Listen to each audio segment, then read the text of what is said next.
The World Cup final was only 10 days ago, and MLS already wants America's attention back. Its first major test comes this week at the MLS All-Star Game in Charlotte, an event Lionel Messi has been selected for every season he's been in the league, but has actually never played in. So after 39 days of the biggest sporting event on earth, can MLS turn World Cup viewers into domestic soccer fans? Or has America already had enough football for one summer? Today we're discussing whether the MLS All-Star Game matters, whether its rivalry with Liga MX actually works, and how MLS, NWSL, and USL try to capitalize on the World Cup boom. I'm veteran sports journalist Michael Array. And I'm the Athletics women's soccer writer Asli. Welcome to Finance of Football.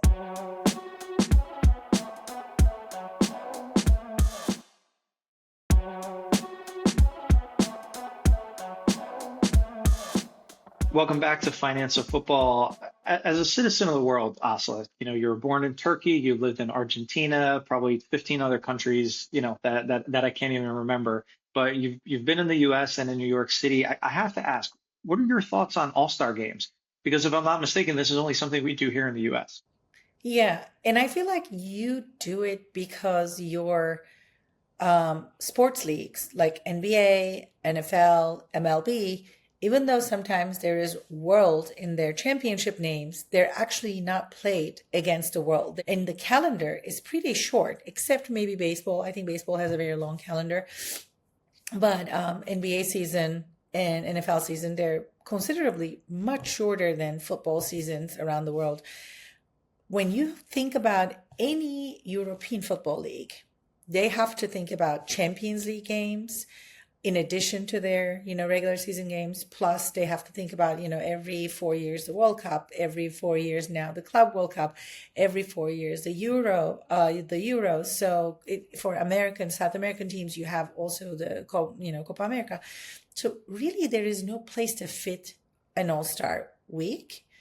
And two, if they were to fit it in, the injury, I think, component really plays a role. An ACL torn for a friendly, it's pretty risky for major leagues around the world. It's definitely this uniquely American aspect, right? That you have this celebration of the best players in your league, which to your point, and I agree with you, right? Like we're world champions, and it's like, okay, well, sure, the Dodgers are the world champions of baseball, but have you played every team else on the planet in a competition? No, you played the best teams in your Mhm. league per se, right? So I get that whole world champion kind of debate, but I think these things at the end of the day, they're money drivers. I think they're made for TV, right? It's how do we give more opportunities for our broadcast partners, for our sponsors, um, and hopefully at least in the back of their minds is opportunities for fans, right? Because if you're a fan of Major League Soccer and you won't get a chance,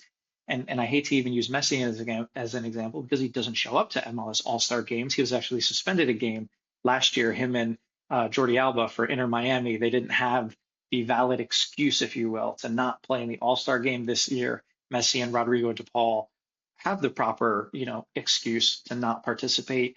But if you want to see Thomas Mueller, for example, right, and you're a big fan of his and you live in the Charlotte area where the game is this year, and you can't get to Vancouver, this gives you an opportunity to see your favorite player live and in person. These are not made for the fans or necessarily broadcasters, I don't think. I think these are opportunities for, first of all, there's always a big meeting, right? Governors meeting, like owners meeting, something that has to happen so that they can take important decisions. Also, like all the brands and different members of the ecosystem to get together in a certain time every year where they will discuss important topics, make business deals. That's what an all-star week is, in my opinion. They could have a golf outing though, right? They could have a weekend retreat, but I think the fact that they have this game, I don't know if that justifies them all getting together and they say, hey, we're actually doing this for the fans, or we're doing this, for sponsors and TV and all of those things. But I think the biggest issue, not only facing MLS and the All-Star game, is all North American sports, right? They all seem to struggle and find how to take something that is inherently a meaningless game and give it meaning. You, it's true. It's so true because if you look at the NFL, you look at MLB, NHL, NBA, they all have struggled to find what their All-Star game, in the NFL's case, it's called the Pro Bowl, what this All-Star game means. Major League Baseball, there was a time where the winner of the MLB All-Star game would get home field advantage in the World Series. Home field advantage in sports, especially baseball, is in it matters so, so much. Again, it's business, right? It's ticket sales, it's match day revenue. It's like incredible opportunity to jack up the prices to have a home game when you're in I'm just like imagining what that means when you're think about it from a P&L perspective. Yeah, you're exactly right. But then you're trying to incentivize the players to actually care about this, right? Because you have players in leagues who go, well, I'd rather have a couple days off than sit here and go fly to insert random city and playing this game that means literally nothing to me. The NFL has gone from being a game and then random skills competitions to now flag football, which is obviously a big push that the NFL and American football is trying to make. NHL had a lot of success in 2025 with the nation's face-off ahead of the Olympics. It really brought in that kind of patriotism and that pride, with the countries, and was a great tee up for the Olympics here. MLS is still struggling. And isn't that a specific example though? I feel like, if any rivalry comes to me, like when I think of American sports, I feel like hockey is a very specific sport here that has many international rivalries when you think about it. They face each other off, like you said, in Olympics, other tournaments, and I bet they don't have a problem filling out the arenas and everything. I've been to Rangers games. Like, there's no way they need more attention than they already have. And also, like, I don't know how the injury component works in a sport like hockey. They're just probably constantly getting hurt anyways. I was going to say hockey's definitely a different animal. It's only until the Stanley Cup final. And then afterwards, it's, oh, this guy's been playing with meniscus tear. This guy has a fractured orbital. Like, you don't know until No. after the season. And then you're just like, wow, he did that, with that injury and won the Stanley Cup. Like, that's impressive. So Yeah. hockey is just a completely different animal here. But hockey aside, I think we should take a look at some of the different iterations and kind of growth of MLS All-Star here as we approach, the latest edition and MLS All-Stars playing Liga MX All-Stars in Charlotte at Bank of America Stadium. So we'll dive into that and also look at NWSL and all the things that they're doing to try to capitalize and continue to ride that wave following the 2026 Men's World Cup in North America. We'll be right back after this hydration break.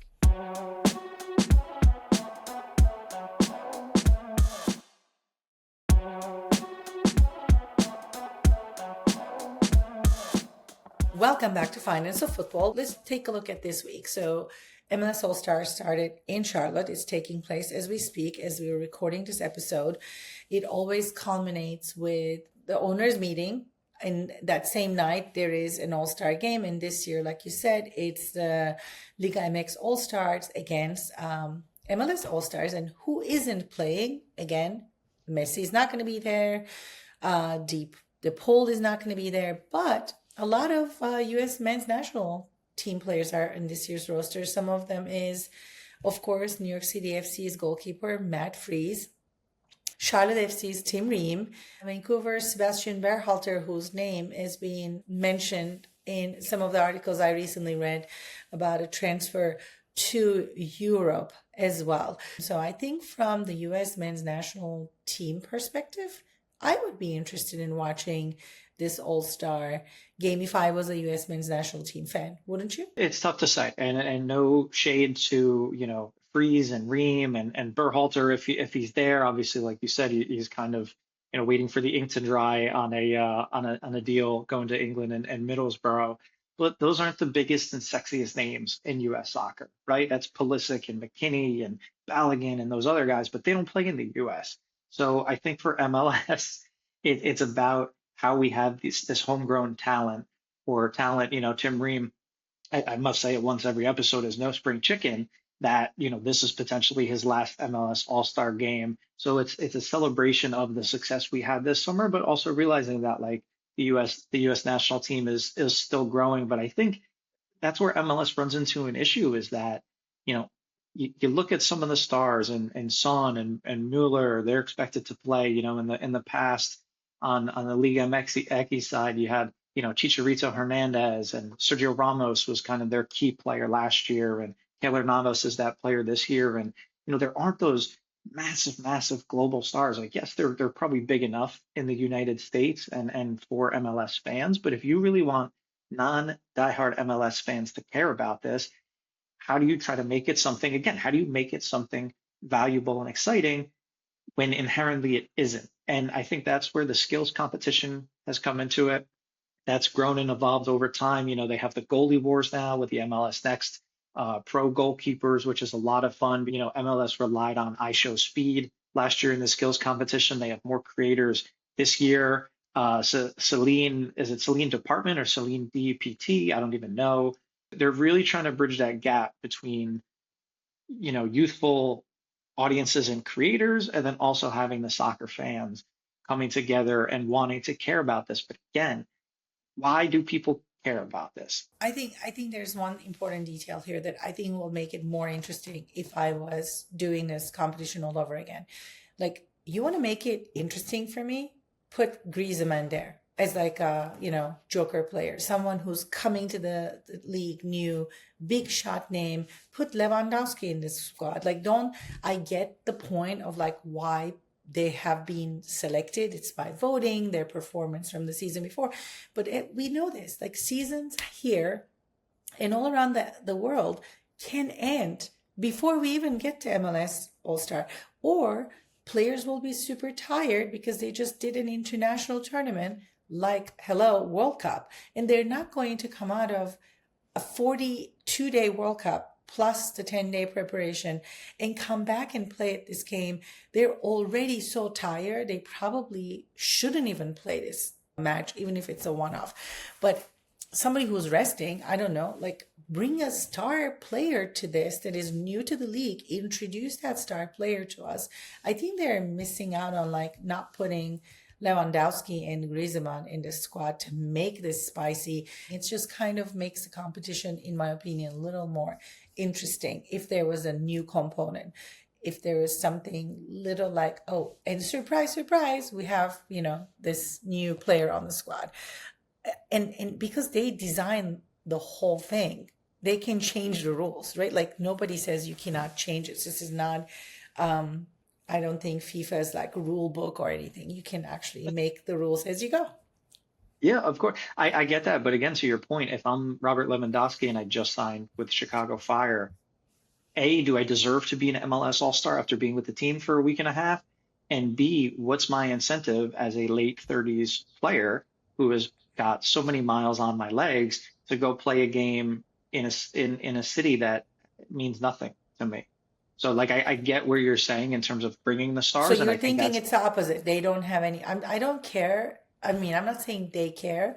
I think the league has something to benefit from, perhaps not the player, but the a league thousand definitely. percent.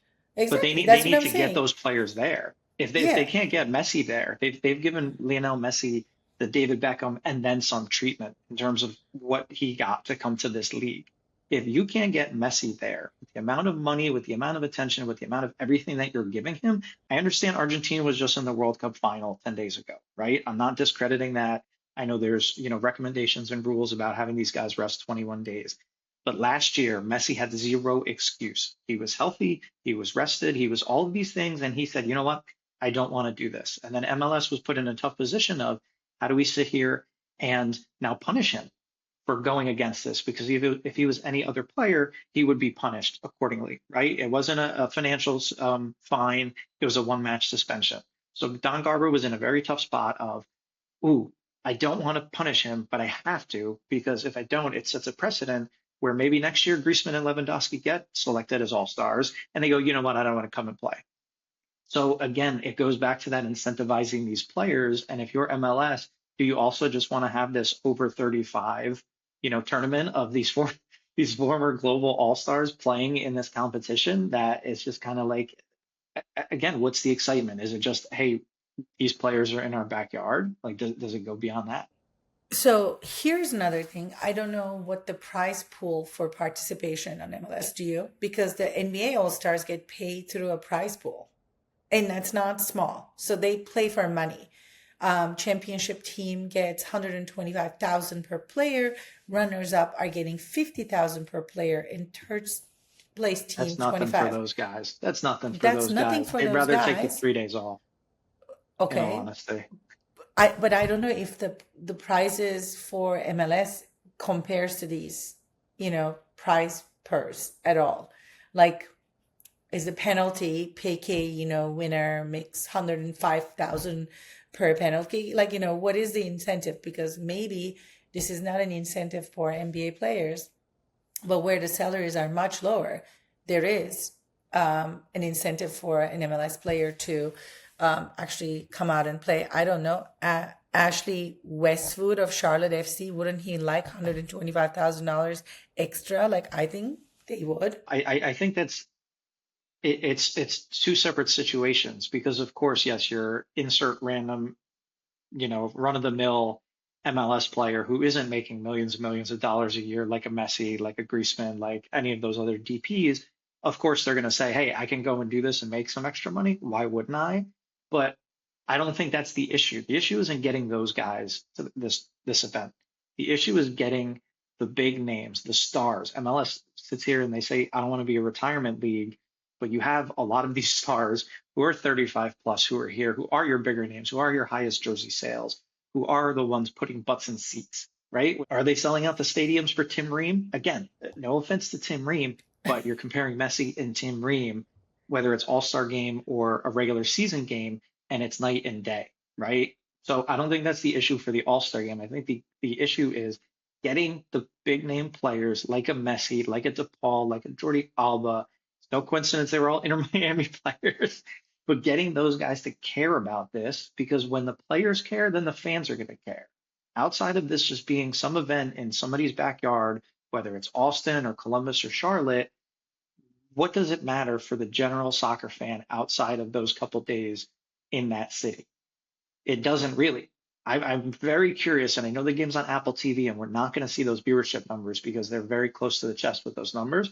I'll be very curious to see how many people actually tune into this game 10 days after the World Cup final to go, oh, I wonder what Tim Ream and Matt Freese are up to against Liga MX, with a lot of fans not knowing any players in Liga MX, you know?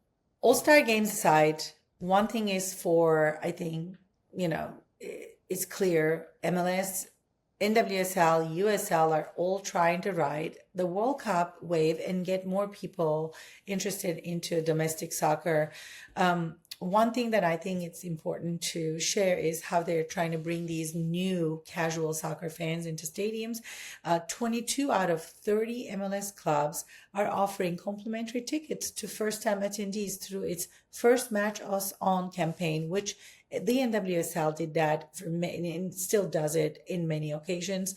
They did a huge summer of soccer. The NWSL had like a league-wide, campaign, but also a lot of the teams always try to bring this casual fans into the stadium because once you bring a casual fan into one match, they're more likely to buy 3 or 4 more tickets to the next game. So like once you bring the fans into the stadium, it's really easy. So here's a catch though. The biggest difference in coming back to your point about stars, right? NWSL has a better and an easier job than MLS because in the NWSL, you actually are going to watch the biggest stars of U.S. women's national team, Brazilian national team, French national team, Colombian national team, African national teams. Right now, a lot of the African players are playing in WAFCON. I think the NWSL is really actually offering an incredible opportunity for casual fans that love the World Cup to come and watch the league and get ready for the next World Cup next summer in Brazil. So I'm super excited to watch the best women, soccer players in the world every week in, week out. And I bet they do have a better chance to perhaps bring these casual fans to their matches. So I feel like I'm more like bullish on the NWSL to take some of these World Cup fans and bring them into a national sport. Yeah, and I think whatever league it is, MLS, NWSL, USL, Premier League, La Liga, Bundesliga, Liga MX. Just watch soccer, right? Is the biggest thing. There's going to be a dip following the World Cup, as there always is, but don't have that dip be as significant as it has been in the past. Don't let, the US's early success and then, duck, for lack of a better word, a nice PC word, against Belgium dissuade you from following soccer further. Just tune in and watch soccer is the biggest thing. And don't forget to follow Finance of Football on social media, on Spotify, on Apple, on YouTube, Instagram, all of that fun stuff as well too, as we continue to talk about the business of the beautiful game week in and week out. Finance of Football comes to you from the Frequency Machine Podcast Network. Hit us up on Instagram and YouTube at Finance of Football Pod for more football business and our enlightened opinions. Or search Finance of Football on LinkedIn and Facebook. This episode was produced by co-host Michael Larray and Asli Pellet. It was edited by Ryan Hammond. Mixing and mastering by Julian Kwasniewski. Our theme music is by Hatamitsunami. Our show is executive produced by Ryan, alongside Stacy Book and Avi Glajansky for Frequency Machine. Find more about Finance of Football at frequencymachine.com. Follow us on YouTube at Finance of Football and listen anywhere you get podcasts. Please like and subscribe. Help us reach more people. We love you for it.